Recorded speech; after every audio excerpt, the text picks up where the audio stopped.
Hello అండి అందరికీ. మీలో ఎంతమందికి చింతపండు పులిహోర అంటే ఇష్టం? ఈరోజు బ్రేక్‌ఫాస్ట్ కోసం అని చెప్పేసి చింతపండు పులిహోర చేశాననమాట. ఇది ఇంట్లో చేయక చాలా రోజులైపోయింది. ఇక్కడ ఫస్ట్ అయితే చింతపండు నానబెట్టేసాను. ఆ తర్వాత రైస్ కూడా పెట్టేసాను స్టవ్ మీద. ఇక్కడ ఇంకా చింతపండులో గుజ్జు తీసుకుంటున్నాను. చింతపండు పులుసు అంతా తీసేసిన తర్వాత అదంతా ఇంకొక గిన్నెలోకి సపరేట్ చేసేసుకొని దాన్ని స్టవ్ మీద పెట్టేసి అదంతా చిక్కగా అయ్యేంత వరకు మరిగించుకోవాలి. ఇంకా తర్వాత ఇక్కడ నేను వండిన రైస్‌ని ఇక్కడ ఆరబెట్టుకుంటున్నాను. ఒక బేషన్‌లో వేసేసి చల్లారబెట్టుకుంటున్నాననమాట.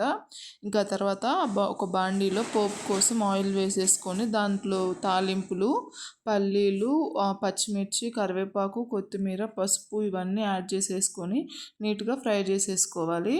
ఫ్రై చేసిన దాన్నంతా కూడా ఒక పక్కన పెట్టేసుకోవాలండి. ఇంకా నేను ఆల్రెడీ మనం రైస్ ఆరబెట్టేసుకున్నాం కదా, అందులో చింతపండు పులుసు కూడా మనం చిక్కగా అయిపోయింది చూసారా, అదంతా యాడ్ చేసుకొని ఈ పోపు కూడా వేసేసుకొని అదంతా నీట్గా రైస్లో కలిసేలాగా కలుపుకోవాలి. ఇందులో మిరియాలు, మెంతులు, జీలకర్ర ఇవన్నీ ఫ్రై చేసి పొడి చేసి వేస్తారు. అదంతా వేస్తే మా పాప తినదు అని చెప్పి నేను ఇలా చేశాను. ఇలా కూడా టేస్ట్ చాలా బాగుంటుంది. ఒకసారి ట్రై చేయండి. వీడియో నచ్చితే లైక్ చేసి ఛానల్ని సబ్స్క్రైబ్ చేసుకోండి. Thank you for watching.